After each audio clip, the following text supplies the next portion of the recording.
Welcome back, everybody. Welcome back to the Canyon. Welcome back to another installment in the Quick View series. I welcome you back. Susan welcomes you back. The Wolverine welcomes you back.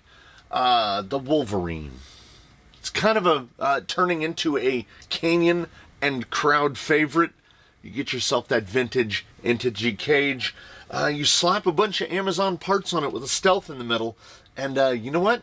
It does the things, and we needed a guy to do the things. Most recently, what did we run across? I'm pretty sure it was Tutu Tusks on the Revolt 3D printed inserts, because we needed somebody specifically to test this kind of thing. And by this kind of thing, we mean like 5 1/4 inches and up. Like, did the Genius Semblamites get a proper test when they were tested on yellow with the?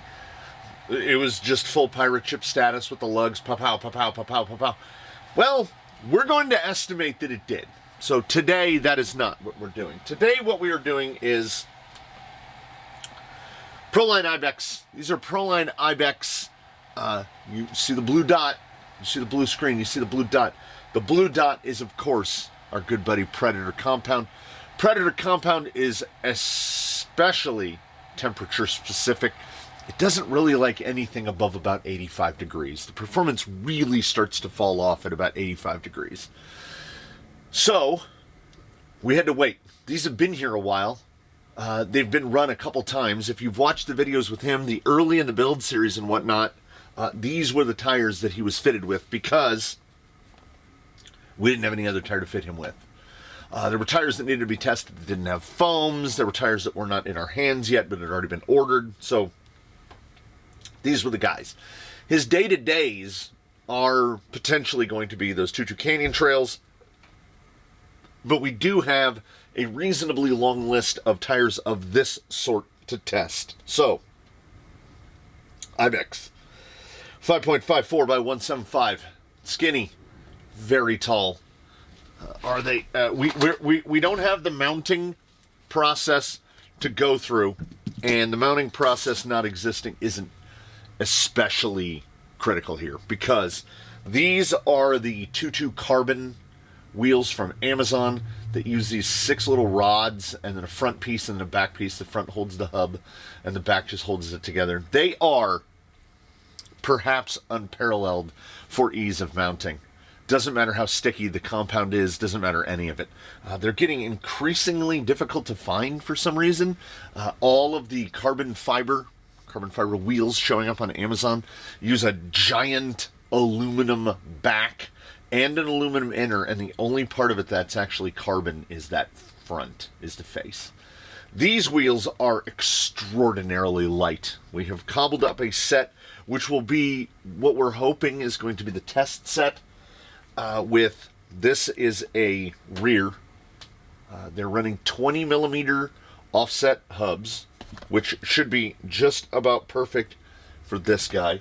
And then the fronts are running a 20 millimeter brass, just to kind of differentiate between the front and the rear. That's going to add like a handful of grams. I can feel the difference because, as I said, these are appropriately sportsman light. 140 dead, which is 5.5, so it's a hair over the 540, the 5.4 that's stated. 42, which is 1 5/8, so which would be 1.625, so definitely thinner than 1.75. Now, choice of insert might widen this out a little bit. These are just single stage. I want to say they are Pitbull. I think I saved a tag. Yeah. Dirty Richards. Single stage, soft. I needed something to test. I needed something inexpensive. I needed something to test that's inexpensive that could be used in a number of different tires. So, that's why we went with that. Is it optimized? No. You're probably going to want some variant of something like this. This is not for this type of tire, as you can tell. But you're probably going to end up, anybody who's buying these knows, right? They're going to be getting a foam specifically to match this tire to their rig. So by going with the Dirty Richards, we're trying to just establish a no pun intended baseline. We're trying to give you an idea. This will help maximize forward drive. He is not particularly heavy, and these are the foams that have been installed inside these tires since I mounted them the first time. So we're not throwing any curveballs at you. I neglected to get my Ugga Dugga machine ready. So we will put these on. The brass, obviously, in the front. We go like this to stop it from spinning a lot. I gotta say, if nothing else, these hubs fit really nicely on these hexes. I had some fights. I spent the better part of an afternoon refitting. I think there might have been 5 or 6 different sets of beadlocks involved, because I wanted to get the test set just so. This guy was sitting at around 270 millimeters wide, outside to outside on this set of wheels and tires, and I think I took it down. I didn't manage it. No, I didn't. Whoa. Is that on? Yeah, that's on. Yeah, that's on. What is there to say? We had to wait. We had to wait for the weather to accommodate. We had to wait for predator weather. Sweater weather and predator weather. Kind of like that. Kind of besties. So it is definitely cool enough. It is low to mid 60s outside right now. So we should be giving a decent advantage to these guys. There is, so far as I can ascertain, there's absolutely no directionality to the Ibex. Some pins out there might be lightly or slightly directional. We have like a little trapezoid? Is that a trapezoid? Rhomboid? That one aims that way, that one aims the other way. If you were to flip them around, which would be like this, it's still, that one aims that way, that one, it's the same. Inside, outside, there is no up nor down. They don't know where they're oriented. So there's nothing to do except the tire test protocol, which is the modified, the Wolverine tire test protocol for tires like this, where we have an elevated level of expectation when it comes to tires like these, because we should. Like, I don't have the same set of requirements of some Class 2 Duratrax or Proline or whoever. So the test protocol is modified slightly over the normal tire test protocol that you will see. And we'll get to that. He still has to do wet. He's still got to do all that stuff. So we're going to go out and we're going to do that, and we're going to see where the Ibex land on the board. I will say, these Ibex have been here for a while. Several months, in fact. Mostly residing in a drawer prior to the construction of him. And these Ibex are dry rotting already. Particularly on the inner sidewall, which you will notice along there. Some of that is abrasion, but if you look in the core of that abrasion, see how the slits run perpendicular to the wheel itself? It's even worse on the inner. There you go. If we stretch it enough, we can get that dry rot split in the middle. They are less than a year old, I'm sure. And that is our signal that we're ready to go. Look at that. You can't fake that kind of timing. That's all incidental. Goes like this. Goes like this. Tuck the wires down in there. Look, it's nice. We have a bunch of those. We have another one finishing up momentarily, because sometimes an 850 is not enough to finish a tire test. So, Ibexen. Oh, it's a shame the camera's over there and that deflection is over there. You are going to see On these softs, what you're going to see today out there on the rocks is some smushing and some bagging. These things have done really well in the past, but we've never wheeled them out there in a structured way.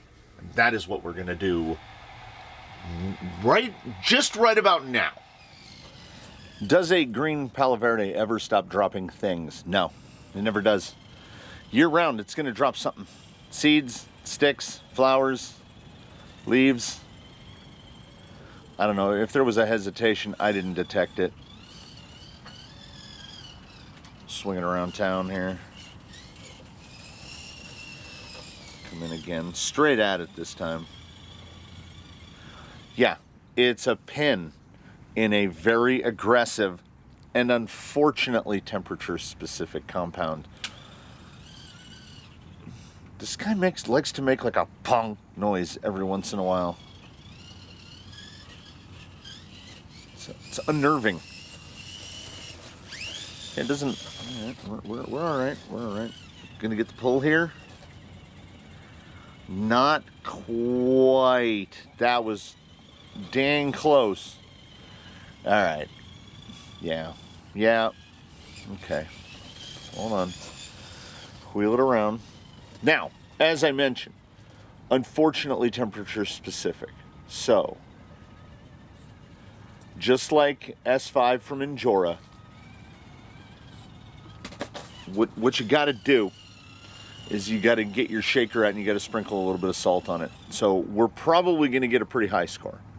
This guy's going to score well, but you might take him out and the rocks are warm that day and it's in the mid 80s and it's going to fall off. It is going to fall off.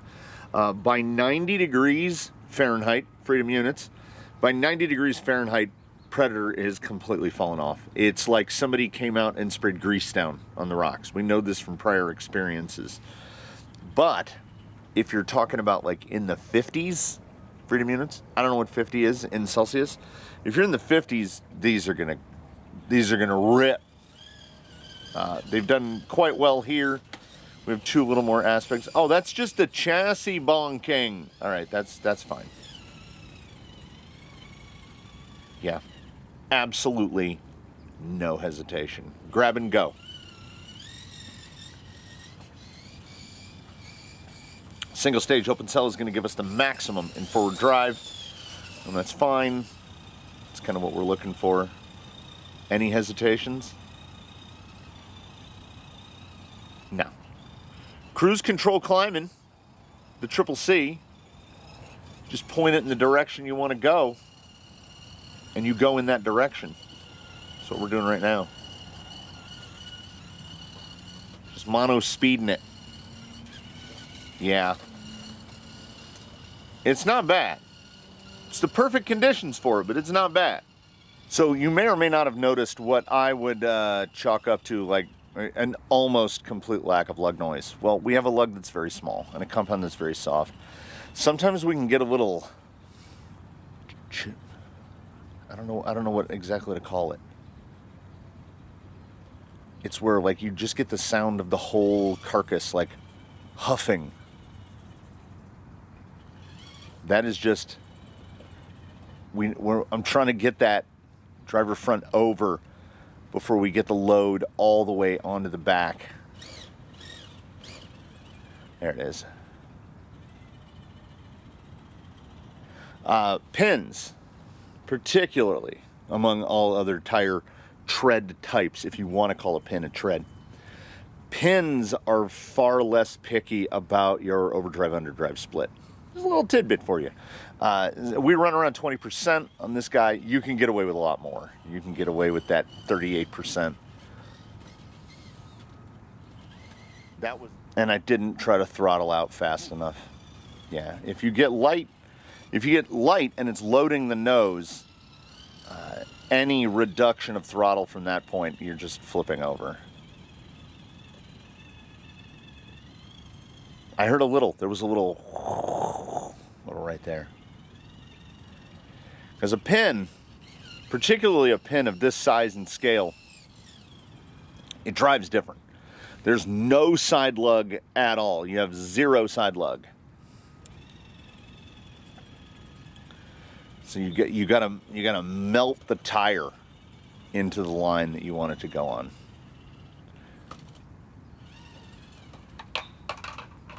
I mean, not what I wanted, but it was cool. I just want one more little hack right here. I want to see getting around. Can I get around this side? Oh yeah. Oh no. Oh yeah, nah. Yeah, nah. There it is. Yeah. So it is not a yeah, nah. It's an actual yeah. It's the no side lug thing. Some people might just take to that. Fish to water. I've got to shift gears. I anticipate absolutely no problems here in breakover or drive. And there are none. Only when I really overload one end. Now, driver front, the way I've made that entry is not touching the ground.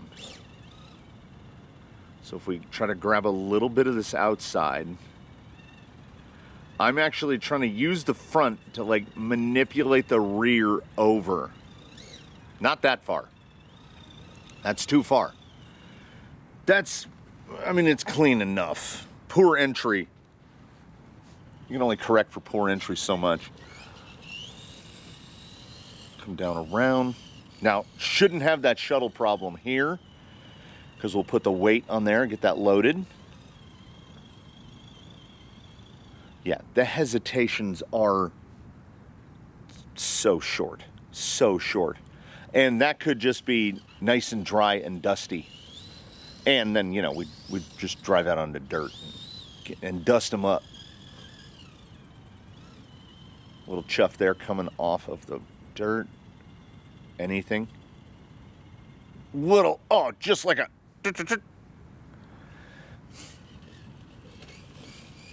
Whatever you ask it to do, particularly when you're talking about what do we measure about? 140 millimeters? A 140 millimeter tall tire on a portal. Let's see if I can do this one again. I kind of got into the same, I got into the exact same spot again. I know where that funnel is, and I'll hop right in. We stuck it. I'm being real bad about writing things down again. Getting a little bit of huffing there, a little. This is the hardest side right here. This is really when you get into this cut right here, center cut, it's more geometry, but if that tire can keep our grab at really low wheel speed. Oh, it is right there. Put that front end back down. Put it back down. 4 tires will work better than 3. That's how we break those carbon fiber wheels. If anybody's curious, most of those wheels have got chips and cracks in them. And I'm pointing now. That's how you do it. They're not comfortable with brutality. And even though this guy's on the lighter side, around 6 pounds, he might be right at the 6 with these carbon wheels and not a lot of added weight. He might be right around 6 pounds as you see him before you. Yeah, that's nice. Those rears are not giving. We're just 3-wheel motion. I really do need to set that front corner down though. Set it down, get right through that. Yeah. Drives well. Oh, don't get under there. Yeah, they will claw up for sure. Coming across. As I said, gotta be careful when that rear weight comes forward. Right there. If I were taking, I'd be taking like 1/10 of a point for the amount of little that we get on the descent. And again, that's the foam. But just think of it as moving 1/10. Why talk and sit when we'll try this one again. So we've exchanged a little bit of confidence in the descent for outright forward drive. A tire has a maximum amount of grip. There's only so much grip a tire can make.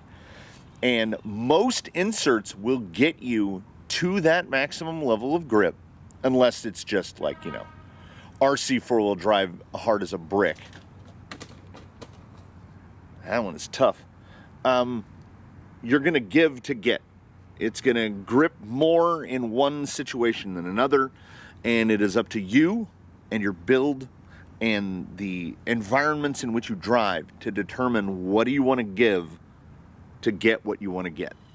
In a lot of situations, side hilling is more the insert. Well, I would say, yeah, insert first, then the suspension, then your CG weight distribution, then the tire. But I can make this accusation against myself. If you're doing it on a foam that you know is not, this is not the best foam for side hilling. If the tire can manage to struggle it through, look at that. That front, that driver front is folded all the way over. So we are driving on the sidewall on that front. There's the cut. That's not the tire's fault. The tire genuinely held it longer than I thought it was going to. The transition off the main part of the side hill into the deeper part of the side hill is what I call a grip and slip situation. And this tire has all grip. Oh, we're too deep in already. Yeah, has all grip and no slip. So its side hill score is going to have to be necessarily adjusted, because that's not that tire's fault. Like, it's doing all the stuff. We know that's a big, tall sidewall and a soft foam. Nothing there is optimized to do what we were just trying to do. The next two spots here should be right in the wheelhouse of these. We tie the knot, or tie the bow, or however you like it. We come across this. Actually, I had too much steer there. Had to counter steer a little bit. Almost enough to pull that back. Come across this side. No push at all. Came in so tight. If you get something that's turning in tighter than you want, that's kind of okay. Little slide there. Very light in the rear, just manages it. Come on, pull over. Pull over. Okay, rear is loaded. Rear is overloaded. Just to recorrect there. It's just driver errors. It's like, unless there's wheel time. Ooh. Wheel time in the real time. I'm speculating on where I think that front end is going to go, and sometimes it don't. Sometimes it do. I got too tight in on the one side. Remember, that guy's like 270, just over 270 millimeters wide, which would be, what is that, 10 and, it's 20 millimeters, 10 and 3/4, right abouts. That's a 15-inch gate. So he has 2 inches on either side, but the approach and the departure through that gate, there is no line that's like perfectly straight. It's going to push you one side or the other. So the clearance of getting him through that gate, I mean, it's easier in like a class 2. But if the tire can outdrive the driver, in the grand scheme, what's wrong with that? Gate 5, front 9, Hans Bubi. I'm your white knight. That's what it says on the yellow golf ball there on the left. It says Hans Bubi, I'm your white knight. If you don't know where that quote comes from, you need to get on that. Nice and slow. Maybe not the right entry. Will we be able to keep it? No. Set it back down. Nice and slow. Can you go over the top? Oh, yeah, see? Just like I said in the last one, that's not an entry line. That's not an entry line. I fall into patterns, as we all do, patterns of insanity. Try to hit the line exactly the same every time. And one of my, if I have a useless X-Man power, one of them is advanced spatial reasoning. I can pack the groceries in the back of the car like nobody's business. If you hand me something, I go, yeah, that'll fit right there. My other is just consistently being able to hit the same exact approach, the same exact way, over and over again. So just basically muscle memory, basic muscle memory. We need one step stiffer foam in the rear. And I don't think that these tires are going to pull 5 on these. We have given too many points to forward drive, and we have sacrificed some of the points from that hyper loading of one tire on an ascent. Because I know the exact point where the whole thing is going south.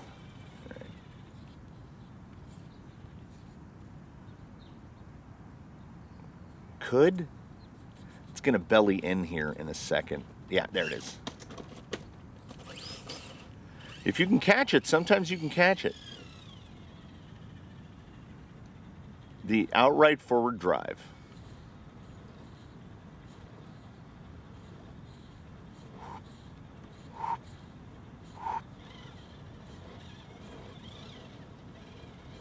We're asking a lot right there. Get the belly in.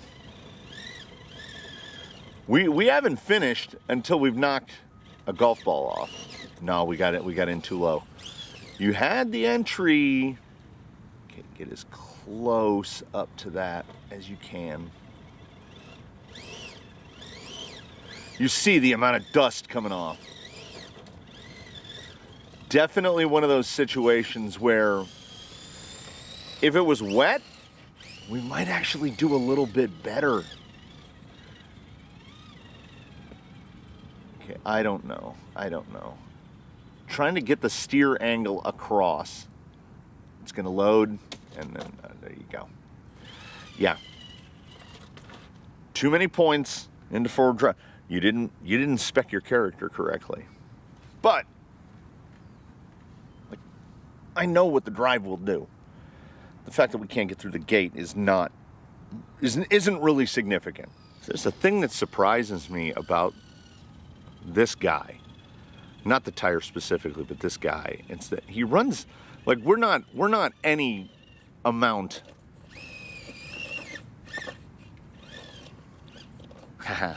We're not any amount of skid forward, and his front links, because his approach is so good.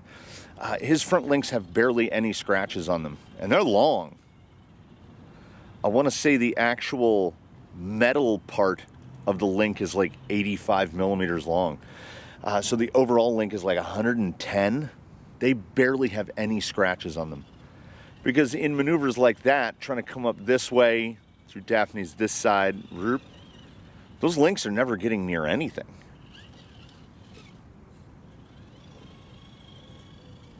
Yeah, it's all drive. So the way this works out is one might assault the testing methodology and be like, well, what you've done is you didn't set this up right, or you didn't do that right. Well, here's the thing. No. A tire test protocol, we run them all on the same inserts, or we try to. Class 2s specifically, and Class 1s now. The Class 3 testing is much newer. There's no such thing as a universal foam for Class 3 is basically what it comes down to. Because these are 140 millimeters tall, and you'll get another one and it'll be 148 or 153, and then one will actually meet its 1.75 width. You need so many different foams. Look at Class 3 tires. A 525 Tusk and a 525 Canyon Trail are completely different sizes. You basically can't put the same insert in both tires. This tire, look at those Semlamites, those geniuses that you saw earlier on. There's no way And the foam from this isn't going to fit them. The foams from the other. We're getting into some real letter-specific stuff. So, when a tire is sacrificing points in one category for another, they just get picked back up. They just get picked back up. Like, his side hilling on these, not the greatest, but his forward drive is outstanding. So, if one is, say, a 9.6 and the other one's is a 9.8, if we're looking at a 9.7 average, it just canceled itself out. we end up right back where we started.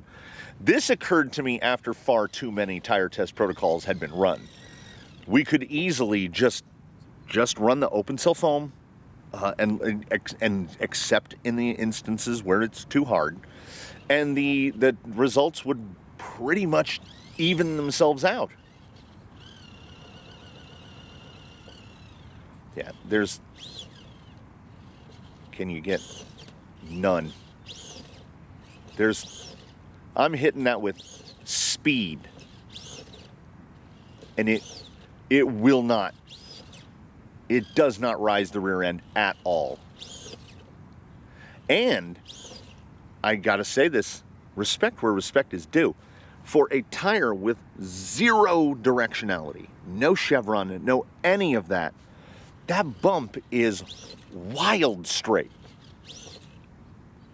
Little hop, but no fallback, not a millimeter of drift back. And while we're here, we got to move cameras again.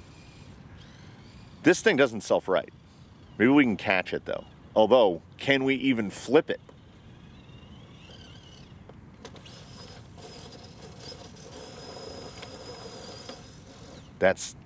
No, this thing does not self-right. That's also, earlier was how you break rims. This is how you snap an axle housing. So we're just not going to. All that remains is the wet. Go through again. Yeah, it feels exactly the same. No hesitations. Come back the other side. I should have gotten the leaf blower and gotten all these stupid seed things out of the way. And I stand by that, stupid seed things. They have I can't tell you. I'm not a scientist, but here's what I can tell you. Interlude. There's one right down here by my feet. Okay. So inside of these big guys right here, inside of this big pod, okay, the actual seed is this small. Okay. Well, it's like sunflower seed size. I don't know if I can actively crack one of these open, but outside of the sunflower seed, there's some sort of pericarp type situation where when that part that goes outside of the seed, there's imagine that you've crossed a snow pea and a peanut. So when you open your snow pea, there's a whole peanut inside.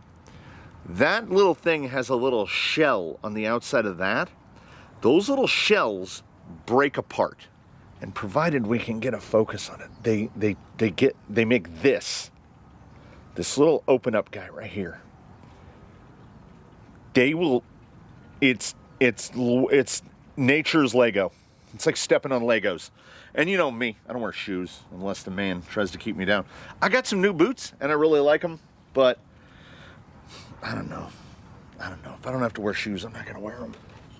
I'll wear shoes when I have to go to public places. Otherwise, I don't want to wear shoes. Don't make me wear shoes, man. I don't want to wear shoes. I expect. Well, okay. So first off, we have a pin contact surface that's so small that try to get any wet on those pins at all. And you can see there we go. Okay. Got a little bit of wet on them. Actually, here, nothing. Absolutely nothing. Again, one of the advantages of Predator, the only way I can get any slip out of these is to give them too much throttle. So Predator, they're starting to get the tires are starting to look cell shaded. We got a little Borderlands effect on the tires. but we get the numbers. Oh, effortless. We definitely get the numbers, yes? But we got to talk about something. And that something is the very nature of Predator. 97.4 is what these pulled on the Protocol. Brought down a little bit by side hilling and the inability, the squish of the tire out at the gate. Now, this thing pulled a 9.8 wet traction, which is about as good as you can get. But that dovetails us perfectly into the Predator problem, which is if it gets warm, you're done. You're absolutely done. So proper inserts, some Crawler Innovations inserts. What are they? Lil Nova inserts, probably a soft in the front, a medium in the rear. You get yourself about $60, $70 worth of foam. You put them in those tires. They are going to be as a high level of performance as you're going to get out of that tire under these conditions. If it gets hotter, they're just going to get worse and worse and worse until they don't work at all. Also, there's the here for a good time, not for a long time aspect of every Predator compound tire that I've ever experienced. These are dry rotting out. They were in a drawer. They lived in a drawer and they're dry rotting out. So this is a level of performance that you have to be cognizant of what you're getting into. They are going to give you grip. Predator Ibex is grip. These are just the cheapest single stage inserts that I could locate that would fit the tire. 97.4. A good foam will probably get you at or above 98 if the conditions are right. I can only run these, there's probably 5 months of the year that these can't be run at all, like during the day. Maybe, there's sometimes even at night you couldn't bring these out. The rocks would still be too hot. If you get out here first thing in the morning, things are kind of all right. It's still very upper 60s. We've gone up about 5 degrees since we started. Summer lingers on here a little longer than other places. I am comfortable with a 97.4 on these in the knowledge that you can move those points around. I think you could get to maybe like I don't know if you can get all the way to a 98, honestly. I think that the sacrifices made for that little bit of maneuverability, it depends on what you're doing. Like, I think most people that are in the market for these are going to do the Gate 5 test, right? That's what these are for. So they are going to choose a foam that is going to put that traction profile exactly where they want it. This is just very neutral, 97.4 neutral. Not great on side hill, absolutely staggering on forward drive. They don't care if it's wet or if it's dry. They handle dust pretty well. Predator is a great compound until it gets hot. I think I've said it enough. I'm comfortable with a 97.4. I don't know if you are not or not. So I will just instead take that opportunity to thank you so much for joining us here in the Canyon. We'll look forward to seeing you in the next one. We hope that in the meantime, you one and all do your very best. Have a good one, everybody. We will see you again real soon here from the Canyon. Yeah. Predator Ibex 97.4. Your results may indeed vary. Just always with a grain of salt. Take it into consideration. Nothing at face value. I'm just laying down a framework. You got the rest of the work's up to you. You never know when it's going to end, do you? Like, how Midwest is he going to goodbye it? Like, how much longer can he go? Well, the thing is, we've driven